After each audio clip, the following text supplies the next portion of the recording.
In today's compilation, we remember and honor the Jamaican music icons who have left us, such as Tenor Saw, Peter Tosh, Garnet Silk, Bob Marley, and Stuart Nelson. Their music and legacy continue to resonate globally. And in this compilation, we'll delve into the circumstances surrounding their deaths and the lasting impact they had on Jamaica and beyond. And just to let you know, there is also an original video on the channel that details the attack on Bob Marley. However, that video is not included in this compilation. The links to that video will be in the description below. When the road is tall up yonder, I've got to be there. When the roll was called in August 1988, Tenor Saw was not there. He was dead. He was the victim of an apparent hit and run in Houston, Texas. The young reggae sensation with the golden voice, older than his years, was found on the side of the freeway in a remote area in Texas with his legs broken and injuries to his head. The official cause of death was ruled as pneumonia, but it is believed that he would have probably passed from his injuries because he laid helpless out in the open for hours, maybe days, before he eventually passed. Tenor Saw was born in West Kingston, Jamaica on December 2nd, 1966. His mother was a church-going lady, and it was in the church that young Clive first exhibited his singing skills. In his teen years, probably bitten by the music bug and knowing that his religious mother would not approve of his musical ambitions, he went to live with his father in another part of Kingston. Clive would still visit his mother, but she wondered why he preferred living with his father. Mama Cherry had no idea her son was pursuing music until a friend told her that they heard one of his songs on the radio. That song was a religious-tinged roll call, produced by George Pang and released on the Powerhouse label in 1984. It was in 1985 that Tenor Saw would get his first big hit with the song Pumpkin Belly on the Sleng Teng rhythm. That year, he would record arguably his biggest hit, Ring the Alarm, and the Stagalog rhythm. Tenor Saw was in demand and was riding high on the success of his recent releases. America was calling and Saw answered. According to his mother, he fell in love with America and would spend more and more time in the US. Tenor Saw left Jamaica for the last time in 1986. By 1987, he was touring extensively with reggae legend Freddie McGregor. Rumors started going around that he was using illegal substances and was not all there mentally. In 1988, Tenor Saw was signed to Ross Records with the hopes of releasing an album. When it was time to record, Saw was a no-show. If you're still here, then I think you're finding this video interesting. So please take the time out to smash the like button and make we proceed. In August of 1988, Tenor Saw was cut down in the prime of his life. He was only 21 years old. His lifeless body was found on the side of the road in Texas. Saw suffered broken limbs and injuries to his head. A hit-and-run accident was deemed to be the cause of his injuries, but they could have just as easily been from a merciless beating. How did Tenor Saw end up on the side of the road in the first place? Who was driving the car that allegedly hit him? Why wasn't or why hasn't there been more interest in this case over the years? Those are just a couple of the many questions I have now that I have researched this cruel and senseless incident. Strangely, on October 26, 1988, a local newspaper, the Jamaica Gleaner, in Jamaica reported that Tenor Saw had been shot and mortally wounded in New York City. And by this time, Tenor Saw would have been deceased for about 2 months. Take a look at this 1988 newspaper article from the Daily Gleaner. Tenor Saw is reported to have been shot and killed in New York City. Notice the placement of the article and the fact that the movie Coming to America by Eddie Murphy was more significant news than the supposed murder of a reggae star and son of the Jamaican soil. Over the years, many rumors have circulated and many opinions have put forward as it relates to Tenor Saw's passing. The most popular is that he was a victim of a hit-and-run driver. Others believe he was swindled and then murdered. Some say he was involved in illegal substances and that his demise was drug-related. There are those who think he owed the wrong people money for a show and was mortally wounded because he took the advance money but never performed. Another story said he was cut down by promoters who didn't want to pay him for a show. Probably the saddest and most cautious rumor is that he was cut down by his friends for his show money and it was stolen. There were similar rumors and conjecture with the Peter Tosh incident 1 year earlier in 1987, and if you want to see the video on that, guys, it's up in the right hand section. You can click on that. Alright, two talented souls with unique and powerful voices that were tragically and senselessly silenced way too soon. At least in the case of Peter Tosh, the perpetrator was brought to justice and his family got closure. Tenor Saw's family may never know the truth as to how and why he was cut down. The cold case has never been solved. Some say homicide, some say motor vehicle accident, some say drugs. However, in the United States, so many unarmed male of color died to this day for just being black. It leaves room for further speculation. Mama Cherry and his family, however, can take solace in the fact that he is a bona fide reggae legend and can rest assured that when the final roll is called up yonder, he will be there. Thanks for watching. Next in this series, we will be taking a look into the life and death of Jamaican reggae singer Garnet Silk. Please subscribe to the channel and turn on notifications so you receive a message when I upload new videos. Christ in his kingly character. If you know not Jah, you know not love. This quotation precisely summarizes the philosophy at the core of Garnet Silk's music. Due to the efforts of this humble root singer, positive spiritual themes returned to dancehall reggae in the early 90s, an era dominated by X-rated and violent lyrics. With singles such as Give I Strength, Complaint, Zion in a Vision, Mystic Chant, and so many other roots reggae classics, this exceptional singer influenced all succeeding artists of the genre. Garnet Silk, born Garnet Damian Smith in Bromelia in the parish of Manchester, Jamaica, on the 2nd day of April 1966, became one of reggae's most promising cultural artists from the moment this singer turned DJ made a serious impact with his debut album It's Growing and his first major hit, Hello Mama Africa. At a very young age, when he was still in elementary school, Garnet dreamt of becoming an entertainer. Family and friends encouraged him, and at the tender age of 12, Garnet Silk entered music business when he started DJing as Little Bimbo with a local sound system called Soul Remembrance.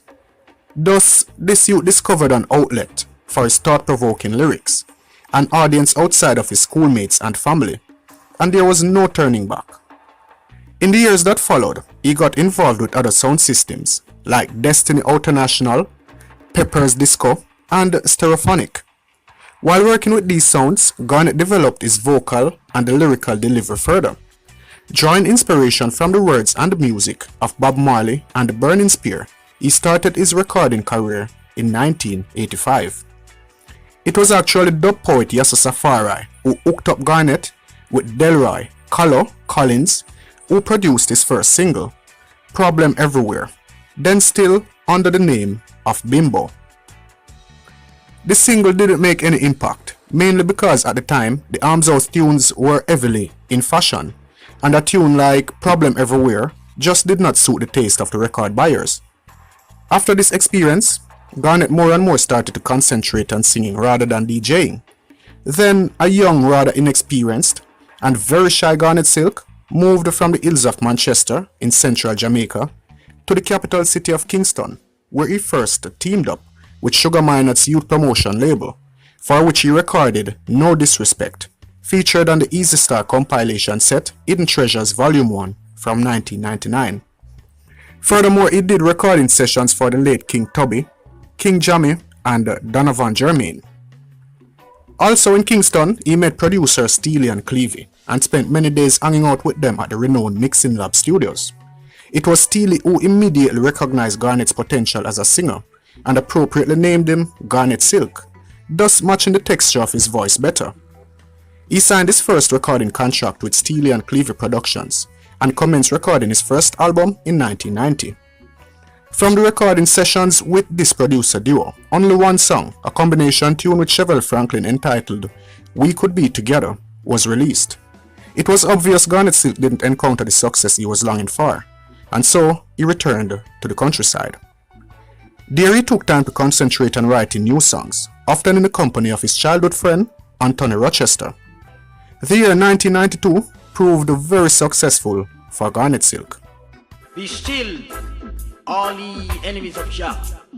In February, he was introduced on stage by Tony Rebel, a popular cultural DJ and close friend, at a White River Reggae Bash in Ocho Rios, Jamaica.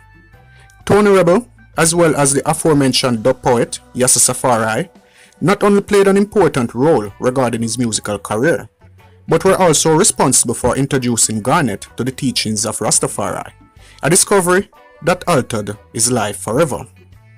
While in Ocho Rios, Tony Rebel introduced Garnet Silk to producer Courtney Cole, whose Roots International studio, based in this small town on Jamaica's north coast, providing a refreshing alternative to the Kingston mainstream.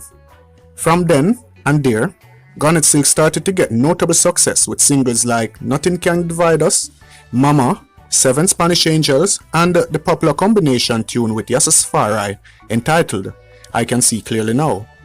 One day, Bobby Digital Dixon was in Ocho Rios, and when he heard Garnet Silk singing, he got so impressed that he invited him to return to Kingston. During 1992, he spent some time at the Digital B studio and voiced his first output for Bobby Digital, which finally led to the release of Garnet Silk's debut album, It's Growing. This album brought Garnet Silk international recognition and established him as one of the prime stylists that emerged in the early 90s. The release of this album had a serious impact, and together with returning to consciousness by such popular DJs as Buju Banton and the Capleton, marked a turning point in dancehall music, revealing a singer-songwriter of rare depth and originality. It's Growing was hailed as a masterpiece of modern roots music by both reggae fans and the critics. Comparisons were inevitably drawn with the late Bob Marley, and some even called him the next Bob Marley, but Garnet Silk was the first to shun the title. I see Bob as king of reggae and a brother, Garnet Silk said in a January 1994 Reggae Report interview. Bob has done his work and now Jah appoints me to do mine, just like Bob. If you got this far in this video and you're enjoying it so far, please take the time out to click the like button, as that really does help the channel.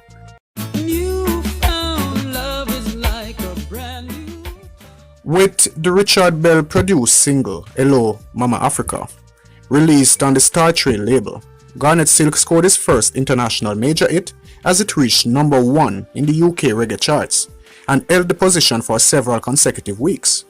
To this day, Hello Mama Africa proves the most popular song worldwide in Garnet's list of recordings.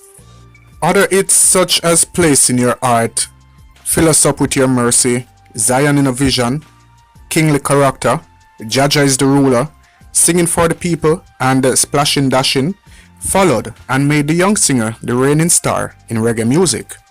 During the time that Garnet Silk dominated the charts, he uplifted reggae with cultural messages and roots Rasta music. Due to his huge success, Garnet recorded continuously and toured extensively, filling clubs and concert halls wherever he performed. The pace was so grueling that early in 1993, when he had to leave the stage during a performance at the Ritz in New York City, he went under doctor's orders to take a rest. Diagnosed with low blood pressure and exhaustion, Garnet Silk was forced to retreat from the limelight. Oh mama, oh mama. By the beginning of 1994, Garnet Silk was rested and ready to continue his musical quest.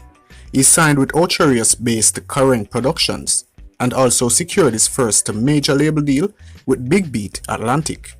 The release of the Steely and Cleavy produced album Love Is The Answer, featuring 1990 recordings and single releases like Order, Complaint, and Fight Back, a combination tune with good friend Richie Stephens, soon put Garnet Silk back on the international reggae charts. His triumphant return was highlighted at Jamaica's 2 premier international festivals in the summer of 1994. Reggae Sunsplash and Reggae Sumfest were charged with emotional energy during Garnet Silk's mesmerizing musical display.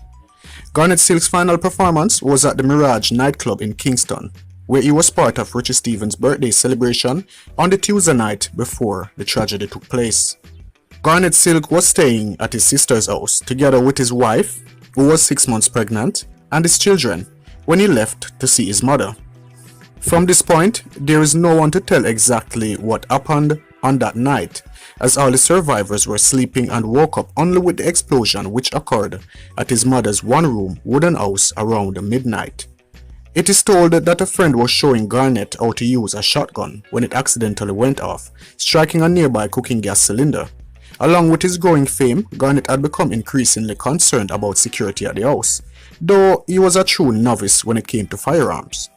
That night, the errant gun blast ignited the gas cylinder, effectively giving rise to a lethal blowtorch. Garnet Silk and his two brothers and the two friends managed to escape. However, when Garnet realized his mother was still trapped inside, he re-entered the inferno. None of them survived. Although, after all those years, the still sorely missed Garnet Silk will live forever through his music and the message. Do you think Garnet Silk's death was an accident? Trust me, I'm not even... What do you think, peeps? Let me know in the comment section down below. Alright, and... The mystery surrounding the violent death of reggae superstar Peter Tosh is as complex and mysterious as the man himself. The many reports, stories, assumptions, and speculations leave a shroud of doubt and suspicion in staggering proportions. What is known to date is that on the evening of Friday, September 11, 1987, 3 gunmen entered Tosh's Plymouth Avenue residence in Barbican, that's in Kingston, Jamaica. Apparently they were known by Tosh. The 3 were in the house for a short while before the massacre began. One of the killers, Dennis Loban, turned himself into the Kingston police only days later, following a warrant issued for his arrest and the involvement of Interpol. In 1987, Peter Tosh had, according to the memories of the Wailers drummer Carlton Santa Davis, recently returned from a trip to the US and was having a few friends over for the evening. Davis knew of Lepo, as everyone in Kingston knew him. He knew that Lepo started hanging around Tosh after prison, cause Tosh generally helped whomever he could. But some, like Lepo, made a habit out of asking.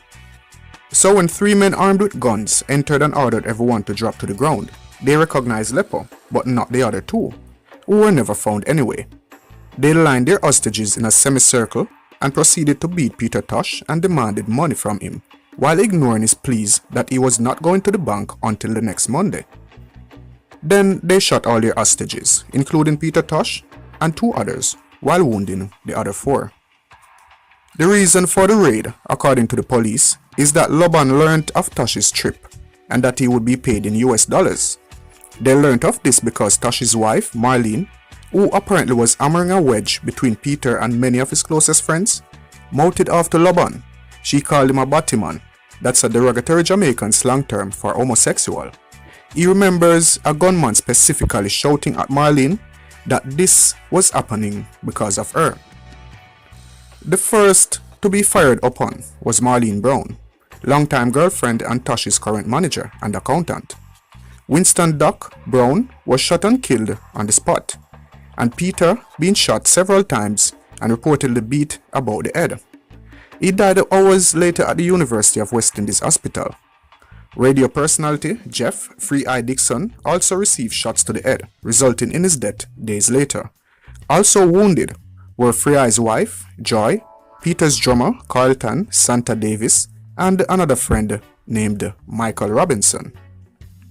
The Sunday Gleaner reported that the weapons used were a Magnum, an automatic pistol, and a 9mm German Luger. It also stated the house was ransacked, furniture overturned, and went as far as to publish a gore photo that should not be published in the paper at no time. It was Marlene Brown's testimony that about 7:30 p.m. on September 11, 1987, Tosh and herself were at home with some friends, enjoying a private peaceful evening, watching a program by satellite in their living room.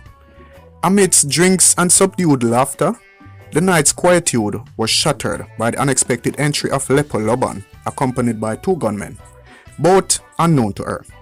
Loban was toting a gun. They were ordered to belly it, she understood that to mean that they should lie face down. Loban demanded US currency. Brown explained that Tosh had recently returned from a business trip to the United States, where he was expecting to be paid in US dollars. Loban seemed to have overheard bits of telephone conversation prior to Tosh's visit to the US and had, it seemed, planned the robbery. Tosh responded to Loban that he had no money. Loban then complained that Tosh was giving his woman authority over them, that's Lepo and his cronies, and that she, Marlene, was responsible for the inability of Tosh to maintain them. Brown heard Loban instruct the two men who accompanied him to disarm Tosh, as Tosh was a black belt, whereupon Tosh was frisked and gun-butted. He seemed unconscious. When she objected to the remarks made by Loban, Loban threatened to kick Tosh lying there helpless on the floor. Just about then, she recalled there was a knock at the door. One of the gunmen opened the door. Free and his wife were ushered in. They too were ordered to lie face down on the floor. Free objected and the gun was jammed into his side. He obeyed. They all were stripped of their jewelry and other personal effects. What followed after was a barrage of shots. Tosh, Free and Wilton Brown was killed instantly. Marlene Brown was shot in the head but lived. When the men were about to leave, one of them observed, "She not dead." He was about to turn back, but Loban commanded, "Come, she dead already." Michael Robinson, another survivor, gave evidence pretty much similar to that of Marlene Brown. The widow of Jeff Dixon, OC Free, knew none of the gunmen, including Loban. She never attended an identification parade. Steve Russell, a taxi driver of a St. Andrew address, was taken into custody for questioning in connection with this investigation. He revealed that prior to the murders, he had been engaged by Lepo Loban to transport him and two men in his taxi to the Barbican Road residence of Tosh. He was not advised as to the purpose of the visit. On the night of the murders, Loban and two men boarded his taxi in the vicinity of the Carib Theatre at Crossroads, St. Andrew, as arranged. He was told by Loban to wait at a particular point while they went to the house. Sometime after the three left, he heard several gunshots and he saw Lepo and the other two men running towards his taxi. All three men running, each with gun in hand. According to Russell's story, Loban shouted to him, "Drive, drive." All three men jumped into the taxi. He drove as directed. Not a word was spoken. He had been driving along the Halfway Tree Road when he noticed a police radio car following closely behind him. Russell in the statement told how on reaching the vicinity of the Carib Theatre, Lepo, Loban and the other two men jumped from the taxi and escaped. Understandably, many parties involved were not going to speak out until the smoke cleared and the perpetrators were brought to justice. Rumors abound of reasons why the dreadful attack occurred. One widely reported story is that gunman Loban had several years earlier taken the rap for Peter for gun possession seized in a police roadblock. It has been said that Peter was to take care of Loban, who was recently paroled and recently went to Tosh home for his provision. Another allegation is that Loban was in prison for the murder of his own brother and was recently paroled from a life sentence only to be hired to commit this villainous act. Nothing is definite, nothing is certain, so the investigation continued. Other dramatics surrounding the loss of Tosh gave Jamaica media a field day. First was the fight over the body and the burial. Marlene Brown reportedly told Mistress Alvira Coke, Tosh's mother, that she could not have her only child to bury in Westmoreland. That's the place where Winston Hubert McIntosh was born on October 9, 1944. The government did not recognize Mistress Brown's queen status and turned the body over to Mistress Coke for burial. At this same time, two men surfaced, both claiming to be Peter's father. One, Alfred McIntosh, was a supporter of Brown, while the other, James McIntosh, was later confirmed by Mistress Coke to be Peter's actual dad. James McIntosh stated that he had met with Peter some years ago, that they had made their peace and had spoken several times since. It was on Friday, September 25, 1987, that 12,000 fans and friends joined Peter's family, including 8 of his 10 children, to pay their respect as Peter lay in state. Clad in a khaki suit under a white satin burial robe, in a bronze-colored casket trimmed in Rastafari colors of red, green and gold. For over 4 hours, the National Arena rang out with his mystical music as thousands viewed the original whaler, for some, the first time, for all, the last time. The following day, a Thanksgiving service was held in the National Arena. Afterward, Peter Tosh was driven the 120 miles to his place of birth to be permanently entombed in a mausoleum erected for him in Belmont, Westmoreland, Jamaica. Bob, keep on talking to the people. They might never hear your voice again. Keep on talking to them for a little while until you're cool. Reggae music come like a chant on Babylon. Yeah, chant on Babylon. Singer Bob Marley, his reggae music known far beyond its roots in Jamaica, died in a Miami hospital today after a long battle against cancer. Only a few individuals in history have captivated the global audience quite as Bob Marley. As an artist, his fame rivals that of iconic groups such as the Beatles and Led Zeppelin. Yet his influence transcends mere musical prowess. He stands as a towering cultural symbol. From his distinctive dreadlocks to his timeless melodies and unwavering commitment to his Jamaican roots, Bob Marley is eternally etched in history as a champion of harmony, a voice for authenticity, a trailblazer, and above all, a beacon of Jamaican heritage. However, behind the Bob Marley posters adorning the walls of bars and clubs lies a life story marked by challenges, shaped by political and religious convictions, born from a backdrop of unrest and poverty. A Rastafarian hailing from Trenchtown, Marley faced adversity, including systemic oppression, attempts on his life, exile, and ultimately a tragic battle with illness. Through it all, his steadfast belief in his message endures, ensuring the world's continued celebration of Bob Marley.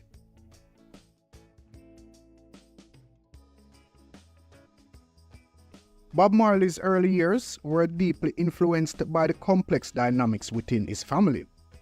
His mother, Cedella, descended from slaves, found herself entangled with Captain Norval Sinclair Marley, a white British government official. Norval's promises of marriage and economic stability led to a relationship with the then 17-year-old Cedella, who soon became pregnant.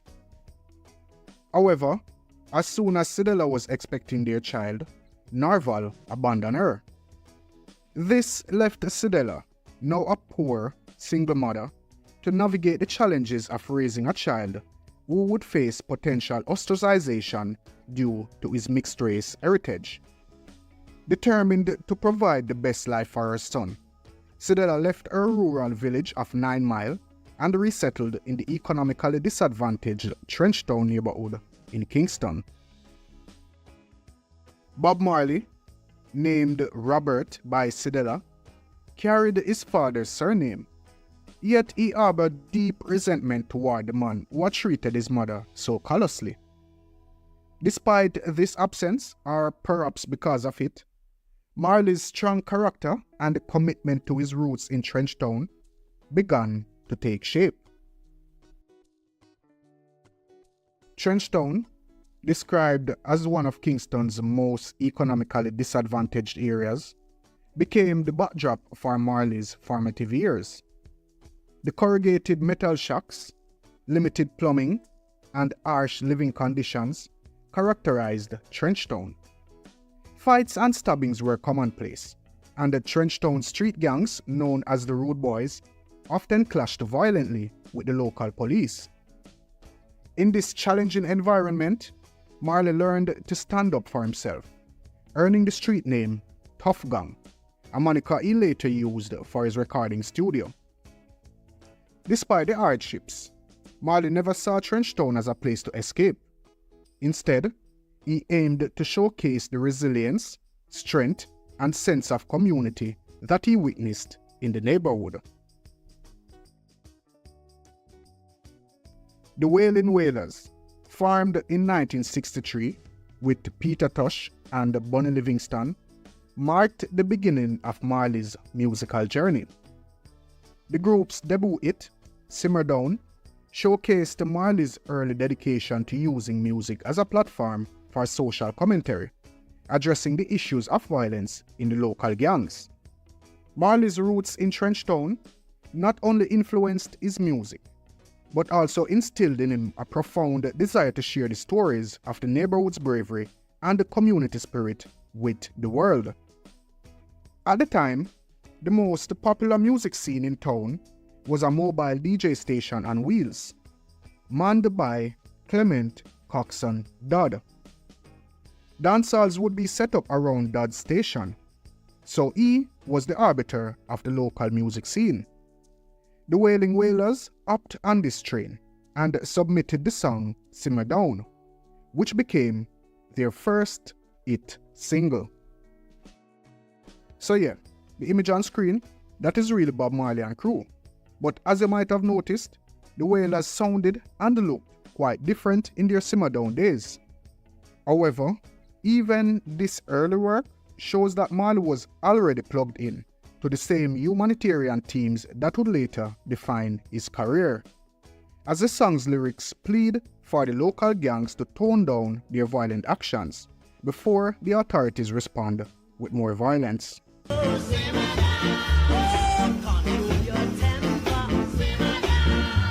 The Wailing Wailers rapidly became the hot new thing in Jamaica, and even gained 3 new members. But the party didn't last long. Bankrolling a popular band costs a lot of money, and the members just didn't have the funds. So, the band broke up. After the dissolution of the Wailing Wailers, Bob Marley's life took a transformative turn. His marriage to Rita Marley marked a pivotal moment, leading him to follow his mother to the United States. However, the hustle and bustle of the American life did not resonate with Bob Marley, who found himself longing to be back with his wife in Jamaica. During Marley's absence, Jamaica experienced a profound spiritual and cultural awakening with the visit of Ethiopian Emperor Haile Selassie in 1966. For local Rastafarians, Selassie's arrival was nothing short of the fulfillment of a prophecy, the second coming of the Messiah. Many, including Marley's wife, Rita, converted to Rastafari, a faith deeply rooted in African spirituality, resistance to oppression, and the veneration of Haile Selassie as the divine figure. Upon his return to Jamaica, Marley was surprised to find his wife wearing dreadlocks, a symbol of Rastafarian commitment. It didn't take long for him to embrace his newfound faith though, marking a significant chapter in his life. The Rastafari principles, including a connection to Africa, the rejection of societal norms, and a focus on spiritual consciousness, became integral to Marley's identity. Bob Marley's conversion to Rastafari went hand in hand with a shift in his musical approach. Reuniting with his old friends to revive the Wailers, Marley and the band embraced a new sound that would later be recognized as reggae, a fusion of rocksteady and ska with distinct Rastafarian influences.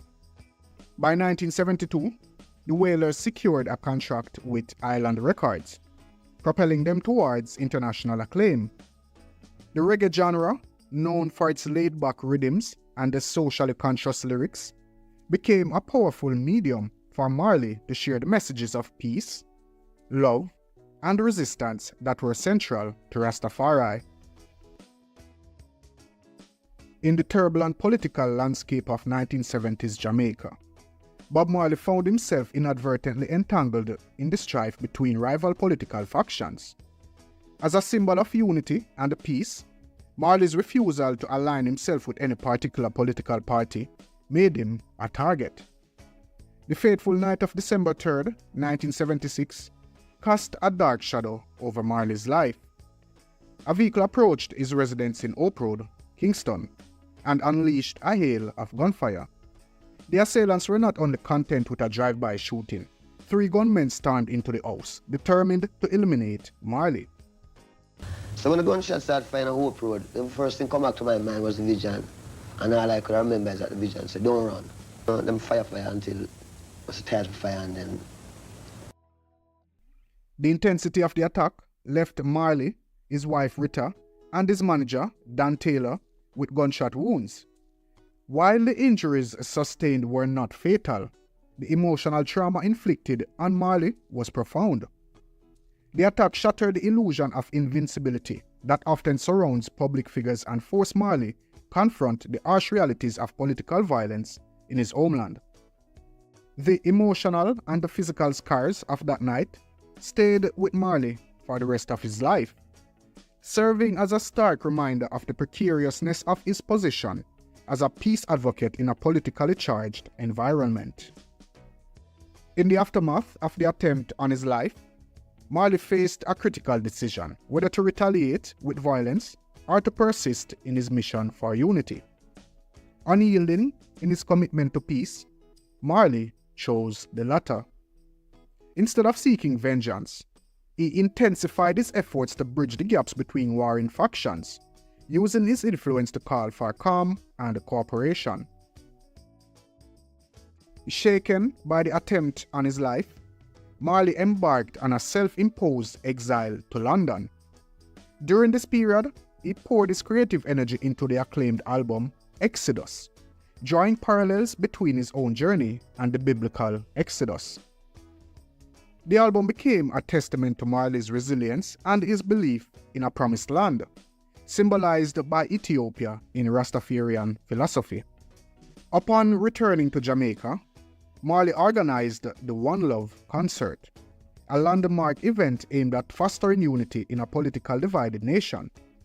During the performance of Jamming, he invited rival political leaders to join him on stage, holding hands in a powerful display of solidarity. Tragically, amidst his triumphs, a silent adversary emerged. In 1977, Marley suffered an injury to his toe during a soccer game, leading to the discovery of acral lentiginous melanoma. Despite the diagnosis, Marley resisted the recommended treatment, adhering to Rastafari principles that discourage cutting into one's flesh, unless absolutely necessary. As Bob Marley's health rapidly declined, he made a poignant decision to return to Jamaica, his beloved homeland, in hopes of spending his final moments surrounded by the familiar sights and sounds that had inspired his music. However, fate had a different plan. During a layover in Miami, Marley's condition took a critical turn, and he was rushed to emergency care. On May 11, 1981, at the age of 36, Bob Marley succumbed to the complications of acral lentiginous melanoma. The news of his passing reverberated globally, leaving fans and admirers in mourning for a man who had become far more than a musical icon.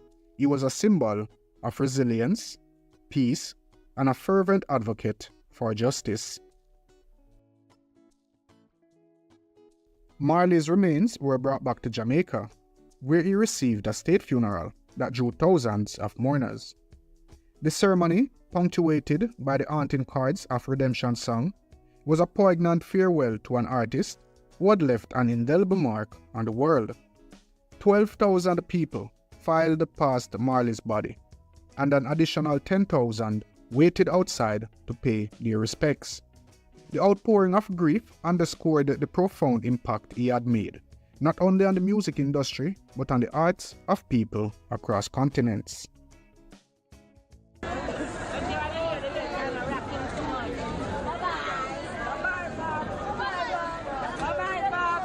Bob Marley's impact extends far beyond the realm of music. He is celebrated not only for popularizing reggae on the global stage, but also for his unwavering commitment to Rastafarian principles and his activism for social and political change. In 1994, Marley was posthumously awarded the Grammy Lifetime Achievement Award, cementing his place among the greatest musical influencers of all time. His face adorns posters, his music resonates in homes and public spaces, and his words echo in the hearts of those who continue to seek inspiration from his powerful legacy. Bob Marley's tragic end did not mark the conclusion of his story. Instead, it became the catalyst for a perpetual celebration of his life, his music, and his enduring influence on generations to come. As long as reggae rhythms echo and the messages of love and unity persist, the spirit of Bob Marley lives on. Stewart Nelson was a promising young Jamaican singer whose untimely death at the age of 15 left many questions unanswered. Known for his raw talent and his standout performance in Jamaica's pop and variety competition, Stewart's future in music seemed incredibly bright. But his tragic passing in 1987 in the United States has remained shrouded in mystery. For years, rumors swirled, suggesting that he had died under suspicious circumstances, with some claiming he drowned while attending the finals of a major singing competition. This has fueled speculation, leaving many to wonder whether his death was truly an accident or if there was more to the story. But how did Stuart Nelson really die? Let's dive deeper into the truth behind the heartbreaking events that led to his passing. And I just want to take this time out to wish everyone a happy new year. And as we step into this fresh chapter, I wish you all prosperity, joy, and that every dream and aspiration you have come true. Thank you for being such an amazing community and for sharing this journey with me. Before we go further, I want to take a moment to thank the YouTube channel Jamaican Chapter for their invaluable contribution to this video. Their assistance with research and providing key information played a crucial role in shedding light on Stuart Nelson's story. You will also hear from Stuart's mother herself, as her powerful words bring a deeply emotional perspective to this story. When you turned and walked away, I said I wouldn't beg you to stay, but to miss you. If you find this video interesting or informative, then you can give this video a thumbs up.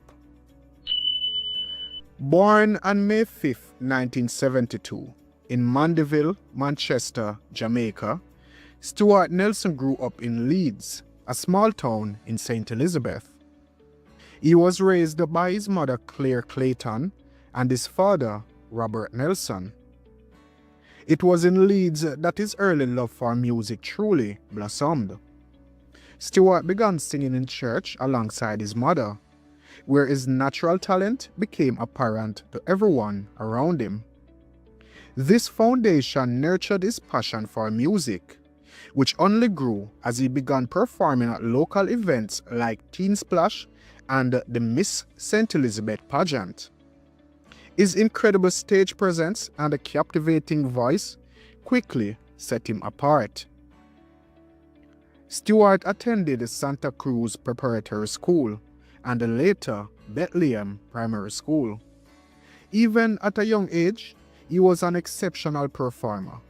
His musical talents shone brightly, and he was also a diligent student with aspirations of becoming a doctor. Stuart was more than just a gifted musician. He was a well-rounded, ambitious young boy with big dreams. I thought I could go on by myself. I said I didn't need anyone else, but I miss you. In 1983, Stuart's mother made the difficult decision to migrate to the United States, leaving Stuart behind in Jamaica. The emotional impact of her departure was profound, and it deeply affected the young boy. Longing for his mother, Stuart channeled his feelings into a self-written song titled Missing You. The heartfelt lyrics captured his sorrow and resonated with many Jamaicans who had experienced similar separations. This song not only became a significant milestone in his budding career, but also cemented his reputation as a uniquely talented and emotionally expressive artist. Later that year, at just 11 years old, Stewart entered Jamaica's pop and variety competition, representing St. Elizabeth. This annual event was a key platform for emerging artists in Jamaica, showcasing diverse talents across genres like reggae, pop, and traditional music. Stewart's performance of Missing You earned him a spot in the competition's finals at the national arena. His incredible voice and stage presence captivated the judges, and he went on to win the competition. This victory launched Stewart into national fame, with Missing You becoming a beloved song across Jamaica and even gaining recognition internationally. As his fame grew, Stewart's life became intertwined with some of Jamaica's most iconic musical figures. He even spent time with the Marley family, forming friendships with Bob Marley's children. Stewart's talent was undeniable, and his future as a star seemed assured.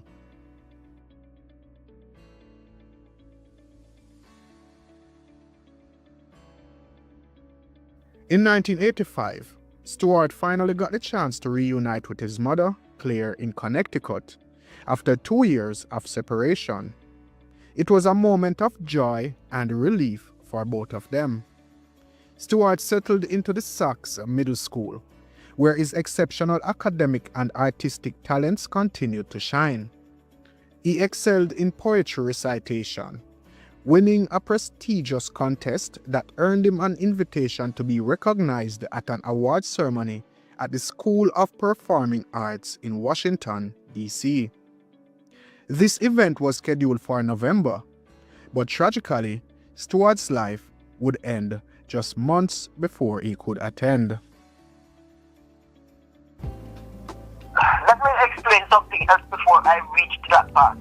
Yeah. When he came here, and he was going to practice middle school, they had a recitation contest Yes. amongst the state. Okay? Yes. And he won that recitation contest. What He was had it? 2 plaques that he got from the church, from the school. Something another for art. And he performed art. Yes. And he won that. And that November, before he died, he was supposed to go for the statewide thing in Washington. But he never did get to Washington because he died in June. Yeah. And Yes. it was in November he was supposed to go. In 1987, Claire received news of a death in her family. Her uncle had passed away in Jamaica. She made plans to attend the funeral, knowing it would only take a week or 2 before she returned.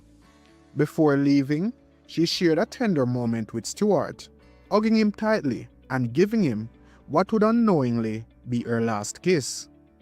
It was a bittersweet goodbye, as neither of them knew it would be their final moment together. This farewell remained etched in Claire's heart, a poignant memory of love and loss. Husband called and said, yes. Mr. Lawrence called and he said, you have to go to the airport and pick up a ticket to come back because Stuart died. Wow. Died? How? And he said, we don't know how he died, but he said, you have to go to Kingston to pick up a ticket to come back to America because he died.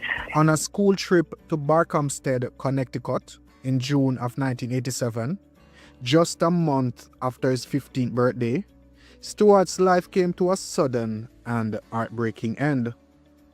Sax Middle School had organized the trip as an end-of-year celebration for students about to graduate. The excursion included 72 students and 10 teachers and featured several pools for swimming activities. Stewart, who preferred staying in the shallow end, somehow became separated from the group. After some time, the students and teachers realized he was missing, triggering a frantic search. Tragically, Stewart was found at the bottom of the pool's deep end. He was still alive but barely conscious, struggling to cough and breathe. Although he was pulled from the water, attempts to resuscitate him failed. None of the adults on the trip had any medical training, and the ambulance took 20 minutes to arrive. By the time it did, it was too late. The circumstances of Stewart's death were devastating, but they were also misunderstood by so many. Rumors spread across Jamaica, suggesting that Stewart had drowned while attending the finals of a major singing competition. These stories created an era of mystery around his passing, with some even speculating about foul play.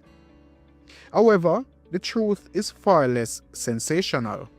Stewart's death was a tragic accident during a school trip.